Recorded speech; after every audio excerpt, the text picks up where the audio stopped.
WagerTalk even before the game is played with our Wager Rewards program. How does it work? Simple. Earn wager rewards on every purchase made at WagerTalk and Sports Memo. Those wager rewards can be converted into wager bucks on the first of every month. There is no additional fee to participate, and no additional details are required outside your valid WagerTalk or Sports Memo membership. On the first of each month, 5% of your wager rewards will be converted to wager bucks, which are available to purchase on all future purchases. Doesn't it feel good to be part of a rewards program with no additional hoops?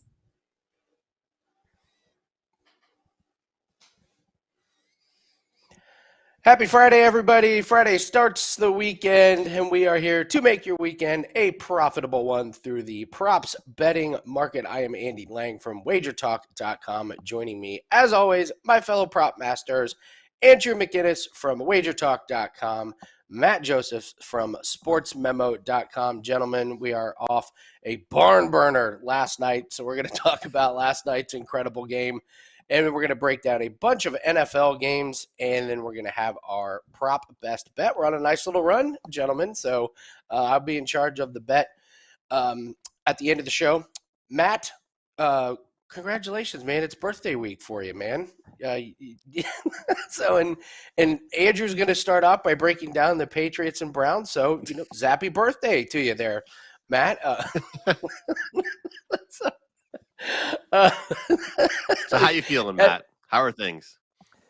I should have known last night was going to go badly when my tight end bet got hurt in the pregame, and I was sitting there saying, just don't play then. If you're all right, no play is fine. But then all the pictures, I had the Montgomery receiving yards over and all the pictures of him being wide open on that final drive. That didn't trigger anything. Oh, yeah, and then also I bet on Nelson Aguilar last night. Oh, wait, no, it was Curtis Samuel, who should have gone over his receiving yards but couldn't catch the ball if he had Stickum on his finger. So, fun night last night, but yeah, that's what you kind of expect when you get Justin Fields and Carson Wentz. Man, was that an offensive display. I mean, I had Wentz over the yards, and it wasn't really close, but he missed a lot of throws, but that throw down the middle to Curtis Samuel, I mean, that was pretty good. Matt, can you explain why Curtis Samuel even jumped? It felt like he jumped out of position on that throw. Didn't make any sense. Yeah, it's almost like he didn't expect the ball to get there either. Like he thought Carson was going to airmail it or throw it at his feet, and so he's like, I got to jump because it's going to be a bad throw, and it was a perfect throw, and of course he dropped it. Andrew, did you have anything in last night's game, or were you just were you watching NHL? I'm guessing there was a lot more excitement in NHL than there was in the NFL game last night. Well, I'll tell you what, I was talking with Matt earlier in the day yesterday, and I told him I liked the over. So, yeah, that's all I really have to say about that. Good job all around by us. But like, I just gotta say, I mean, what's the under over for how many times we've started off prop it up and we've been like really pumped up about how great a Thursday night game was? Have we? When's the last time that's happened? And when it happens, we act like it's a solar eclipse. Like this is supposed to be the NFL, like a really good it's supposed to be a good product. And it feels like every single Friday we're genuinely able to smile and laugh about some of these things that go on in Thursday night football. So, I mean, unders, should we just start taking only unders on these guys for Thursday nights, no matter who's playing? I don't know. But, look at these games. If these two teams played Sunday night, I mean, it's probably a bad example with those two teams, but how different is the game? How bad is Thursday night football? I know that they've been talking about it on Wager Talk today a little bit, and I think they're going to talk about it again today. But realistically, you look at the product, is it harder to handicap these prop bets with a short week? These two teams, obviously a little bit of a different example with them just already being horrible, but it seems like to me, at least, Thursday night football has been my roughest primetime game as far as prop betting goes. I don't know about you guys. I actually think this is actually a fairly important topic because I talked about this before the season started, where I feel like at the beginning of the season, you've got like 3 or 4 weeks where teams are fresh. And once you get to that week 4 into week 5, now you've got some bumps and bruises, you've got injuries, and now the short week from Sunday to Thursday really takes a toll. Whereas week 1, or the first week they played Thursday night football, you're still a little bit fresh in the season. So I wonder if we're starting to see now that the short weeks are going to be a lot more difficult for these players, and you're going to see a lot more sloppy football happen last year. And my approach, Andrew, you asked what to do. I think I'm going a little much low volume. I think I may have one player prop, and then I'll look hard at the defensive props. I did a free video on a defensive prop, and that cashed. That's been a good market. So, Andrew, I think moving forward on Thursday Night Football, you may see one offensive prop for me, Right. and then maybe a defensive one, and that's it. So I'm going to lower my exposure on Thursday Night Football. Matt, I don't know if you got any opinions as to what's going on Thursday night, if it's just bad matchups, bad football, or what the deal is. Well, I 17 field goals entering last night, the last 4 games in Thursday Night Football, and I, of course, picked the wrong kicker. I had Cairo Santos' field goals, and, of course, it was Joey Sly that hit. So I think that it's going to be more field goal props for me just on Thursdays, because I think that the short week you're going to have some poor play when it comes to that sort of thing. So much like you, Andy, I mean, I had 5 last night. That was way too many, especially for these two teams. I loved Curtis Samuel. All the numbers said play Curtis Samuel stuff, so I did. Obviously I'd love to change the result from last night, but yeah, you'll never see 5 Thursday night props for me again. Probably a field goal prop and maybe one player prop, but that's about it. Well, and, even though you didn't catch the kicker prop, the theory was correct. A kicker did get over. You just happened to be on the wrong side. I think if you play those props the way that you did last night, I think if you play them out the rest of the season, you're going to come out profitable. So, all right, guys, let's get into breaking down games. And I just want to shout out to everybody in the chat room. Thank you so much. Abby, Ron, Bananas and Grapes, of course. Leg Show Magazine has joined us. My good buddy Jim is in there.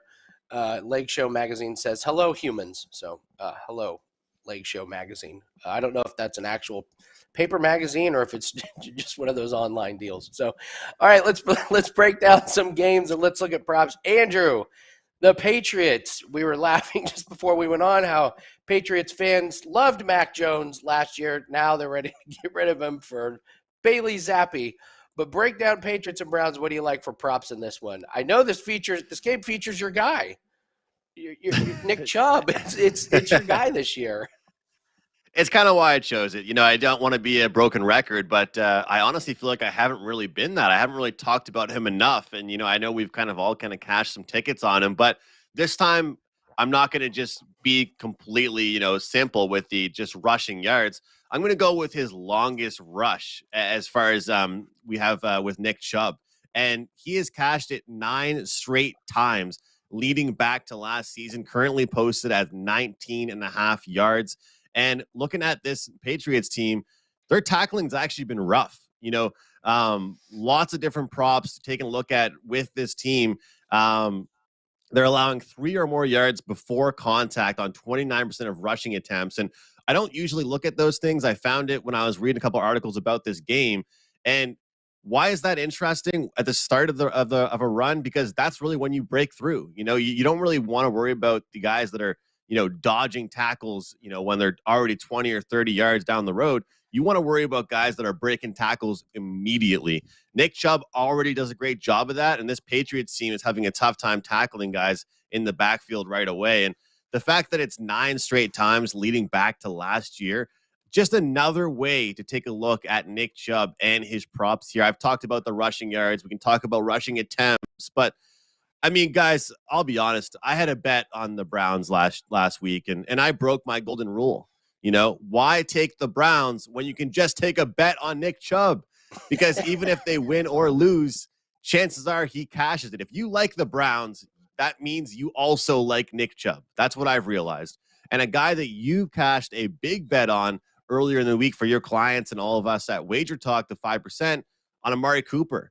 There's definitely been some production down for some other guys, and I feel like he's certainly stepped it up. And, for him, I'd look more towards receptions. Obviously he can catch the deep ball. They can target him deeper, but I just feel like he's getting the ball a lot more. So he's somebody I'm a lot more comfortable with looking at that. And speaking of receptions versus yards, for the Patriots, it's very simple for me. I don't have a lot to say about Zappi, and we're talking about Mac Jones and how the Patriots fans are ready to maybe write this guy off. But in all seriousness, for him, I want to just look at receptions versus yards, because that's kind of what I expect this game to be for him. I think Bill Belichick and their offense has really, settled him down a little bit. Sure, he made some exciting plays early on. He was throwing downfield, but it seems like in this matchup against the Browns, where I feel like they can be exposed by just marching the field, and kind of establishing possession, because the Patriots are up there in the league as far as time of possession per drive. I don't really expect them to throw the ball very deep. So if I'm looking at Patriots receiver props, I am looking at the receptions versus the yards. And as far as their defense goes, I might take a shot at an INT for them this week. They've actually been pretty impressive. They've made some big plays. And look, I mean, you take a look at this Browns offense and their quarterback play, it's been steady. It's been pretty good. But whenever they try and make a big play, and run something a little bit different, it seems to backfire on them. And let's be honest, the best offense for the Patriots right now has been their defense in some games. So just a few things I'm looking at in that game. But I think you're actually going to talk about INT props here in a little while, Andy. But I've gotten into them. I've gotten over my fear of them. I told you guys pretty much every day last season during the NFL that I just couldn't take INT props. Even a few weeks ago on Thursday Night Football, I really, really wanted to take Matt Ryan over 0.5, and he got 2 that game. And I just couldn't stomach, taking a guy to get a pick. But in this game, I'm going to look for the New England defense to grab one. And my favorite one, though, you talked about it, my guy Nick Chubb over his longest rush on the night. Yeah, it's been a great one, and he's not been getting it done in the passing game really, but which actually really I think helps his rushing total, because when he's in, he doesn't have. They're not depending on him to throw the ball, or to catch the ball, so he can just focus on those rushing yards. It's been really good. Great breakdown from Andrew on the Patriots and Browns. Matt, coming to you. 2 incredible games this weekend. Bills and Chiefs we'll get to, but Eagles and Cowboys, I mean, what a marquee matchup. If it wasn't for the Bills and Chiefs, this would be by far the most talked about game this weekend. A lot of interesting props in this one. We've got the quarterback situation brewing with Dallas. Cooper Rush has been really good. Don't know what we've been doing with him with props, or how are you breaking down Eagles and Cowboys from the prop standpoint? All right, so we'll start out with the Eagles here. And I mean, first of all, I think the game line's a little ridiculous. I've seen it go up to 6.5 in some places, but that's a different show. That's not our prop show. Look, the Jalen Hurts passing number continues to be very low, and I haven't taken it, and I've kicked myself each week afterwards, because I think the books continue to underrate him, and just the numbers around 234.5, and I don't know if this team's going to be able to run the ball to beat the Cowboys. I mean, obviously, I think you got to throw it. It's a passing league, and so the number seems low once again there. I do think the Eagles are going to struggle a little bit to run the ball, although you can run on Dallas if they commit to it. The Eagles get very pass happy at times. That's my one worry when it comes to taking any sort of Miles Sanders overs, unless the matchup is obvious for a running attack. Nick Sirianni prefers to pass it a whole lot more, so that's my worry there. And then, of course, look, Trevon Diggs, everybody talks about how good he is, but remember, last year he gave up the most yards receiving as a corner. So therefore, I think A.J. Brown, who they really got away from, it was a curious game plan last week against the Cardinals, a lot of wide receiver screens and quick passes, and they kind of got away from A.J. Brown. I think they feed him a lot in this game. I think his overs could be worth a look here. And then on the Dallas side, look, it's a great day when they decide to keep handing it off to Ezekiel Elliott more than Tony Pollard. I think Pollard has some success here against the Eagles. You can beat them on the ground, so I kind of like Tony Pollard's rushing yards over here a little bit. I think that he's the better option, and last year he went over this number against the Eagles. He only faced him in one of the 2 games. I think Tony Pollard's the better back, and of course I think everybody kind of knows that by now.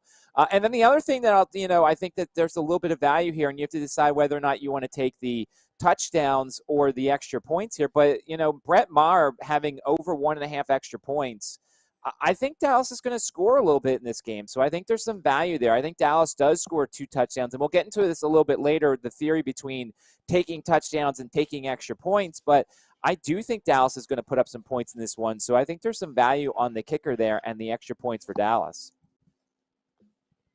Yeah, you've been doing a great job with the kicking props, and it feels like they just haven't quite adjusted on the kicking prop market. And I'm interested to hear your kicking trends, because I've noticed the prices just aren't quite matching some of the other positions. I'm going to break down the Cardinals and Seahawks. I think this game is absolutely worth a look for several props. You got to know you're dealing with the Seahawks, the second worst rush defense to running backs. It's kind of like the the holy trinity, the Bears, the Texans, and the Seahawks, just the three worst rush defenses. You're just starting all running backs and taking all overs against these teams. They can't stop anybody. And with injuries now to Arizona, Eno Benjamin looks like he's going to be the guy. His number's at 52.5. You're just playing overs against this Seahawks team on the ground, no matter who it is, especially when you're getting a low number. Eno Benjamin, he's not a marquee running back, but he's talented enough to get over this total. It's absolutely worth a look. I'm going to throw a little bit of caution here on Kenneth Walker. It seems like he's the shiny new toy this week, especially in fantasy leagues. But the Cardinals, they have not given up a ton of production to running backs, but they have to quarterbacks. So I think in this game, you're going to be looking more in the passing department. And when I look at Kenneth Walker, so he had the 69-yard run last week and looked great. You take out that run, and he's only averaged 3.7 yards a carry, and he's averaged less than 4 yards a catch.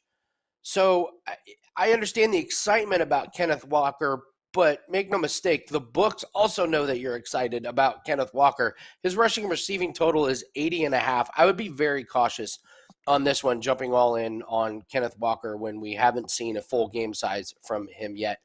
Tyler Lockett, you have to look at, it's flown over his total in 4 straight games, and him and Geno Smith just seem to have a really nice rapport. It looks like they're putting their best corner and some double coverage on DK Metcalf, and Tyler Lockett has been taking advantage. They've connected on some long passes, so maybe over a longest reception for Lockett worked pretty good. But the biggest thing you just have to know is these are the 2 worst defenses against tight ends by far. It's these 2 teams, and then it's everyone else. You're looking at Will Dissly. You're looking at Zach Ertz over their receiving totals. These 2 teams are the only teams to give up over 100 yards receiving to tight ends. Zach Ertz's total is around 48.5 to 50. Last night, Will Dissly's line was incredibly low. It was 19.5.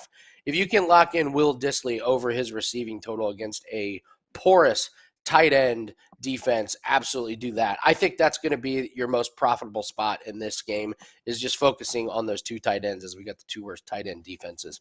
So that's what I think on the Cardinals and Seahawks. Andrew, coming back to you. Man, you got the big boy game. It's over Central, I'm guessing. We're looking at the Chiefs and the Bills. Do you dare take an under in this game? Have you had a chance to find any type of under in the Chiefs at the Bills? I haven't exactly looked at a lot of them, but there's a couple that I have found. And, one of them, we look at this game. First of all, I want to say I do have quite a few plays for clients with this. So if you want all my plays in this game, you got to check it out at WagerTalk. But an under you can look at, Dawson Knox under his receiving yards. He hit that in 7 of his last 9 games. Clyde Edwards, he's gone under on his rushing attempts in 7 of his last 9 games. So, there's some opportunities for unders. The Dawson Knox one really didn't surprise me, but heading into the season, I was planning on, targeting him, betting on him, finding ways to make money with him. But I don't know if he's been covered more. They haven't really been able to have that connection, but 7 of last 9 games obviously leads back a little bit to last year. But that's kind of shocked me a little bit and caught me off guard. But as far as Clyde Edwards, keeping up with him, what does it mean when his carries are down? What does it mean when he's not getting the ball as much, when the rushing attempts are down a little bit? Well, chances are he's catching the ball a lot more and just making plays with it, Andy. 7 of his last 10 games going back to last year, he's gone over his receiving number. And you look at last week, you look at the week prior to that, they're pretty much giving him the ball and say, you go ahead and do what you do. And that's right now what he's doing, is making yards after his catch.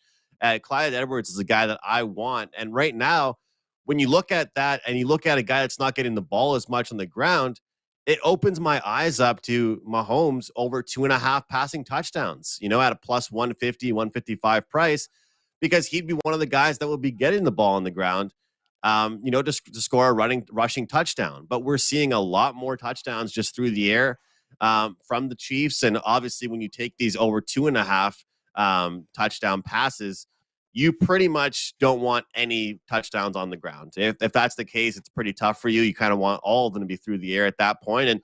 And Mahomes is throwing to Clyde Edwards-Helaire through the air, whether it's a 2 or 3 yard spot or wherever they are. It seems like that's kind of been their new thing. So sure, they're still running the ball a little bit, but Clyde Edwards going under on his attempts as far as running and quite often going over and receiving was something that really caught me. But look, in these big games in general, the prop I always look at, and one of the reasons why I wanted to pick this game, was Josh Allen over his rushing yards. I find particularly, when I scroll through and look at the big matchups they've had, obviously this is a great football team, so they're doing well all the time. But in the competitive games, the games that the odds makers expect to be very close, Josh Allen's rushing yards continue to go over. And in these spots in general, with this number at 15.5, I saw it go over in 10 of his last 13 games going back to last year. He started to run the ball quite a bit. I just think, guys, in the games that you'd think they're blowing teams out, maybe he's just running all over them, but it's quite the opposite. In the games that they're blowing teams out, he has all kinds of time to just sit back and relax and make his reads and throw the ball. In games that he actually doesn't have much time, or, they're locking up his receivers, that's when he gets on the run, and especially when you do that, it opens up the receivers a lot more and keeps the defense guessing. So Josh Allen over in his rushing yards, definitely one of my favorite plays here. The Dawson Knox one, I'm going to keep my eye on. I haven't pulled trigger on that one yet, but it is a look for me, especially like you said, Andy, you led me into it. Who's taking an under on a prop in this game? And all the numbers are going to be inflated because it is supposed to be a high-scoring game, of course. But the Clyde Edwards-Helaire one is one that I looked at for under on carries, and that's pretty much the only under I have locked in so far. I like that one. I thought McKinnon looked good last week. I had a bet on Clyde Edwards-Helaire, and I had to admit, when McKinnon was in there, he was just better running the ball. So I'm with you on that one. I think that's great. It's Andrew McInnis from WagerTalk.com. He's got a great MLB play up today. NHL is in full swing. You can check him out on Puck Time. He's got his NHL plays that are up, and if you want his official NFL plays, grab them at WagerTalk.com. Matt, coming to you, Ravens, Giants. Giants, one of the biggest surprises. I don't know what we're doing with them for the props so far this year, but break down Ravens and Giants. There's certainly some names, and it's a gettable game. What do you like in this one? By the way, just to say real quick on the Bills game, I talk about juice tolerance a lot, and I know we all do, and we all have different ones. Over 2.5 extra points for Tyler Bass is minus 165. I usually wouldn't take that, but I could see the Bills scoring 3 touchdowns. I think that's a pretty good prop right there at that price. Now, I'll guarantee you this, by Sunday, that thing's going to be minus 190, minus 200. So if 165 is pushing your juice tolerance limit, I think that you should certainly take that now. But if you think this game's going to go over, and if you think this game's going to be a shootout, the Bills are going to score a lot of points. So you look at that over 2.5. Now, I don't think either team in the Ravens-Giants game scoring 3 touchdowns. I do think this is kind of, if you look at the sleepy spot here for the Ravens in between 2 home divisional games, I think we don't necessarily get the best effort. And when we don't get the best effort, I think that the best prop in this game probably is the GOAT, Justin Tucker, over 1.5 field goals. I think that there's going to be a lot of field goals in this game. Andy, you love Graham Gano, and I think he could have a couple too if this team decides to move the ball even just a little bit. I would make sure for the wind in this sort of situation. We're kind of in that time where, and I know you talked about it beforehand, Andy, but wind in certain stadiums takes on a little bit more importance. So just check the weather before Sunday for New York, because that is something. But I expect a lot of field goals in this game between Gano and Tucker. So that's kind of the place to look. The Giants wide receiving core and everybody's kind of a mess. You naturally would look at Daniel Jones's rushing. And it's funny because if you look at last year, the Ravens didn't give up a lot of rushing yards to quarterbacks. But then this year, Josh Allen had a lot. The week before, the quarterback had a lot. So maybe there's a little bit of value in the Daniel Jones rushing attack. And the last thing I just want to say is, please, commies, come back to Sunday games, because you're the only other team I know as well as the Eagles. So please don't play on Thursday night ever again. Yes, I do love Graham Gano. He's becoming my boy this year. Just so accurate. I don't think he's missed one from 50+ yards. So I actually picked him up on one of my fantasy leagues. How's Graham Gano out there? So, all right, let us break down the 49ers and the Falcons. So what I find interesting about the Falcons is they are very, very committed to the run. And I don't think they're going to get away from it here, even though they're playing the 49ers. 49ers are banged up. They've lost a couple pieces on defense. So this isn't the exact same 49ers defense that we've seen in the past. I think Falcons are going to keep pounding away. They have the third most yards per game in the NFL, fifth most yards per carry. I think Caleb Huntley is the running back I'm going to take just because he's got a lower total. He rushed 8 times for 34 yards against Tampa, who's another very good rush defense. And the number is 26.5. I think Caleb Huntley over 26.5 yards rushing is a good play this week. If he gets 8 carries, I think he gets there. I'm also going to go with Marcus Mariota under 27.5 pass attempts. He's gone under this total in 4 straight games. I don't think the game script is going to be a blowout where they're going to need to throw. The 49ers are, they blew out the Panthers, but that was expected. The Panthers were just imploding. This isn't a team that's nearly as bad. So I think the game is close. I think they're going to want to try and keep that 49ers rushing offense off the field. And you do that by running the ball and not throwing it. So I really like this. I think this 27.5 number is pretty big. I like Debo under 15.5 yards rushing.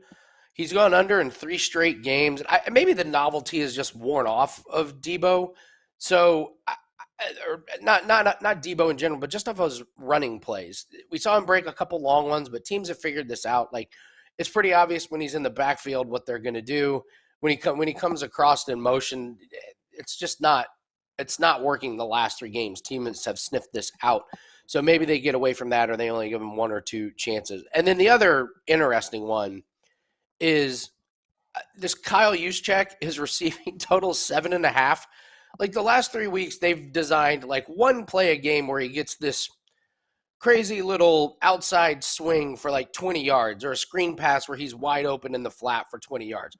If he gets 1 catch, he's probably going over this 7.5 total, but I don't know if it's going to be good enough to, excuse me, guys. I don't know if it's good enough to make my card.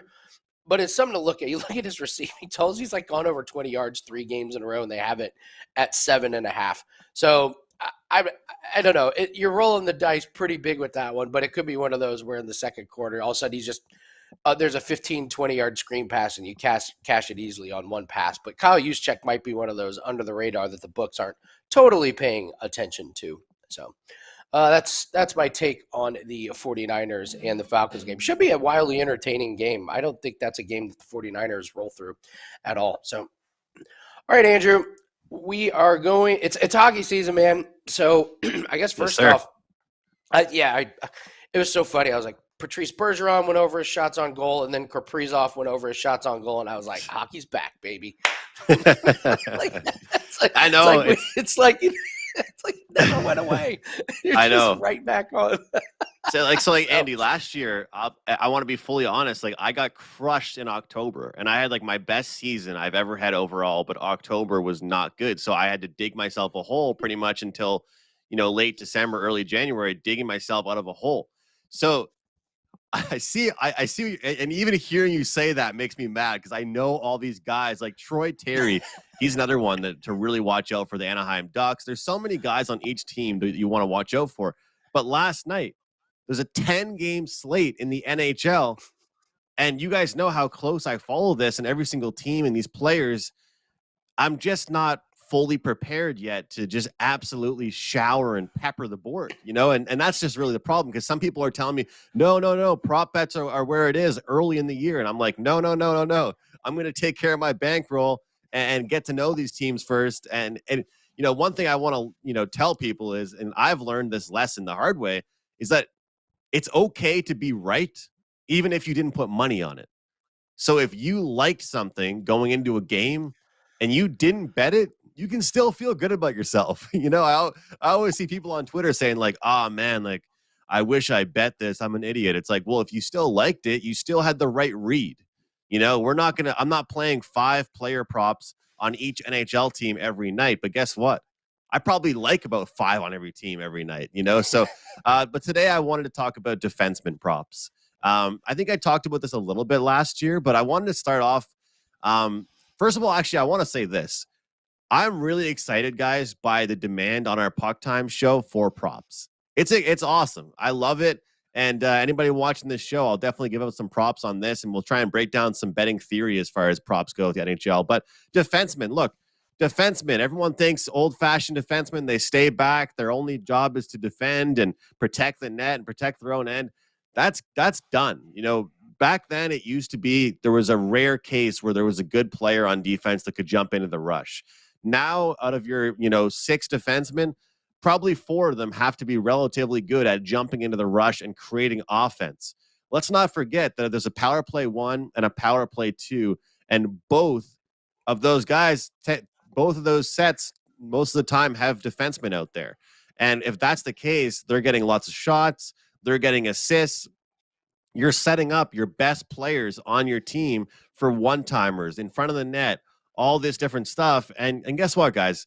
The defenseman player props are always way better priced. I mean, Matt used the word juice tolerance earlier in the day. We could come here every day and take the top line players to get a point at minus 250. Maybe you could parlay one with the other, but you know what?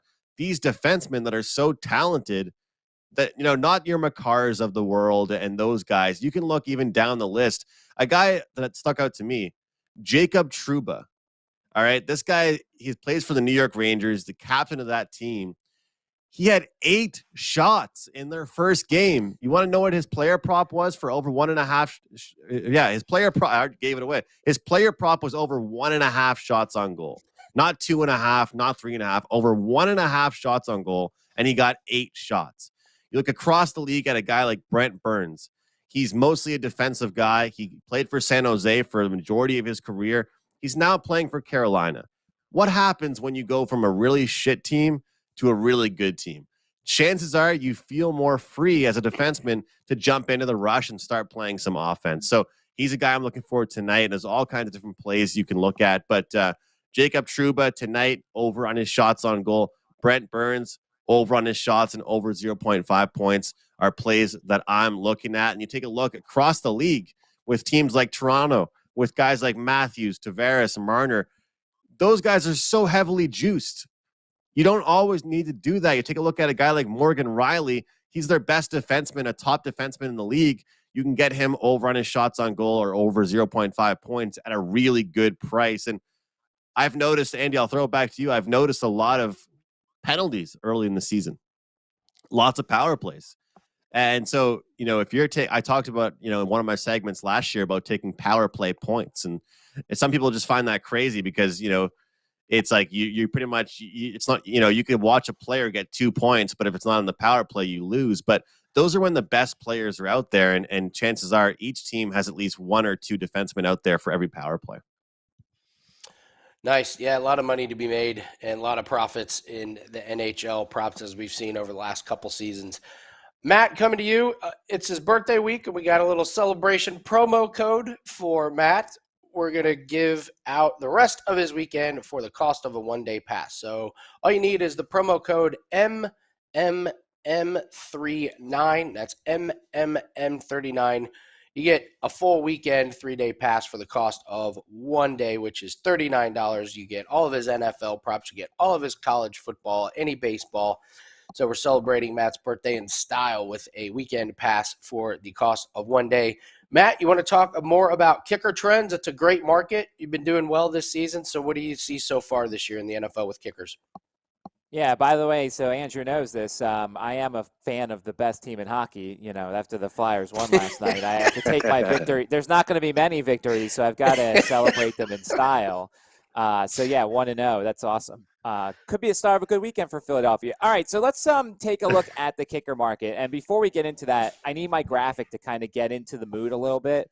Thank you. The kicker guru here, although I love it. Last night I had the wrong field goal kicker. But that's all right, though. We still, as Andy said, Andy put a positive spin. He said there were going to be field goals. I just picked the wrong guys. So, therefore, I was like half right, even though I can't go to DraftKings and say, hey, I was half right. Give me half my money back. But anyway, moving on. So we did the thing a couple weeks ago on the touchdowns versus field goals versus PATs prop.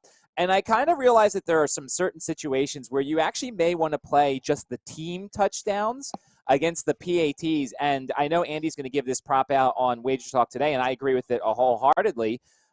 Greg Zuerlein last week, my best bet was Greg Zuerlein over 1.5 touchdowns against the Dolphins, and they scored like 5 touchdowns against the Dolphins last week. And I think the Jets' offense has been pretty good. And I think the one thing that worries me about taking Zuerlein's PATs, which I'm probably going to still take anyway, as opposed to the team touchdowns, is if the Jets are chasing points. And the Packers are kicking field goals, and then they're adding some touchdowns, and the Jets may have to go for 2 at some situation.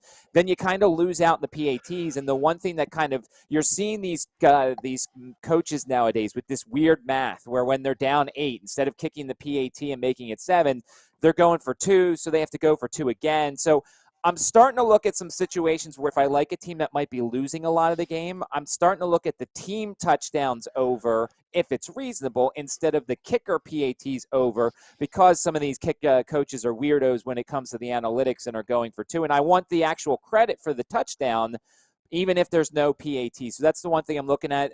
Quickly, as I said, Zuerlein once again this week is 1.5 PATs. I think the Jets put some points up on the Packers. I think their defense is slightly overrated. That game has shootout written all over it. Daniel Carlson has been a multi-field goal machine so far for this season for the Raiders. He's done it in pretty much every game, maybe except for one.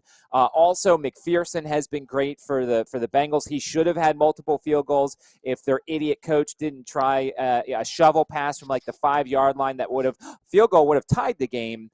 Instead, he tried to win it, and they lost, and thank goodness that happened because he's an idiot. So, McPherson and Carlson are 2 guys. Justin Tucker, as I said, I love going to his field goals. I think he's a guy. When you have a kicker that can kick from 50+, you certainly want to take advantage of it. And the next time we're home for Denver games, the longest field goal over is a great prop in Denver because McManus has a cannon for a leg. He's good from 50+. And if you have an opponent kicker who also is good from 50+, you certainly want to take a look at the longest field goals in Denver because that offense stinks, and they know McManus can bang the long ones. Yeah, I love this. I love the kicker prop market. And yeah, they since Zach Wilson has started, Zuerlein's 8 for 8 on PATs. He's had 3 and 5 in the game, so it's a fantastic look and a good way to attack the prop markets instead of just looking at touchdowns. I'm going to break down here some interception props. I've got a 5% play that is up at WagerTalk.com on an incredible 6-1 run on 5% NFL plays. And we got one that is just amazing. I put it up last night. The number came in just perfect for what I wanted. So that's up at Wager Talk now. So when you're looking at interception props, I want to look at teams who don't intercept the ball a lot. So you got to be careful if you're taking quarterbacks against them. The Giants don't have any interceptions this year. So if you're looking at teams that just don't intercept the ball, the Giants don't have any. Then you have the Packers, Chiefs, Dolphins, and Saints. They all have 1 interception this year. So those are teams that just are not turning the ball over on the air. On the flip side, you have the Ravens, Steelers, and Bills. They all have 8 interceptions. Little asterisk, though, the Steelers had 4 in week 1 against Joe Burrow. And then the Jets and the Jaguars each have 6. So those are teams that are turning the ball over. And I will just tell you, the Jaguars have 6 interceptions, and Matt Ryan, they get Matt Ryan this week, and Matt Ryan likes throwing to the other team, so he seems to be allergic to throwing into the chest of Colts wide receivers these days.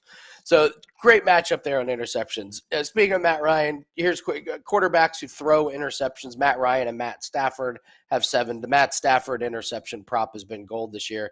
And Justin Herbert has only thrown 2 interceptions. So you may look at Justin Herbert to not throw an interception, especially if he's matched up against a team that does not turn the ball over a lot. So that's a way to look at interception props. If you're looking at quarterbacks to throw interceptions, to this point, Justin Fields technically threw an interception last night, but Washington didn't have too many interceptions coming into this game, and the interception was a batted ball that flew up in the air and a defensive lineman caught it. So it was a very strange interception, but other than that, like no interceptions from the secondary or anything like that. So when you look at interception props, make sure you know the defense that they're going up against before firing away. So all right, gentlemen, we're getting ready to give out our best bet I believe we've won our last two. Andrew, nice job with Aaron Jones, and before that, I believe we had the Air Force team total that cashed really early. So, real quick before we get to that, Andrew, what do you have going on this weekend, and where can we find you? Yeah, once again, a 5% MLB play going for tonight. But this weekend is supposed to be my most loaded, I think, NFL card. I look at it, and I don't really love as much for sides and totals, but I have a good read on the props. So check it out. I will have a prop package up. You can get that one package, get every single prop. In the NHL right now, we have a special going, Andy. I wanted to mention it. $7 a day, $49 for a week. That lasts for a limited time only. And, of course, there will be some great promos for a full year for 30 days following after that. So jump on for NHL for 7 days. And other than that, as far as the sides go and totals, I do have just one side play of the day up in the NFL on Sunday. Nice. Matt, tell everyone what you got going on this weekend. We've got a promo code MMM39. What all will you have this weekend for us? I got I got a baseball play up for the Yankee game coming up. I'm waiting for some numbers still on the Phillies game. Might play something in that. So, of course, the weekend with Major League Baseball going on, we'll have some of that. The college football card will go up a little bit later on today. Just waiting on some injury information for that. And, of course, the NFL props. And maybe actually there's a side I actually like this weekend, too. So certainly you can check that out at sportsmemo.com. I've got a 5% play up at WagerTalk.com, 6-1 run on those. Let's get to the prop bet of the week. I'm going with Kirk Cousins here. Matt is looking great on the future that he snuck in as one of his best bets before the season started, and I'm going over 22.5 completions for Kirk Cousins. I think this sets up for a very obvious air attack for the Vikings. The Dolphins have given up the third fewest yards rushing in the league with only 347 rushing yards through 5 games.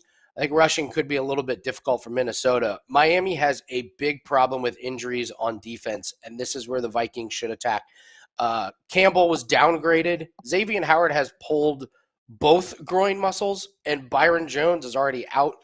Kirk Cousins has gone over this total in every game this season. He has 38 or more attempts in 4 straight games.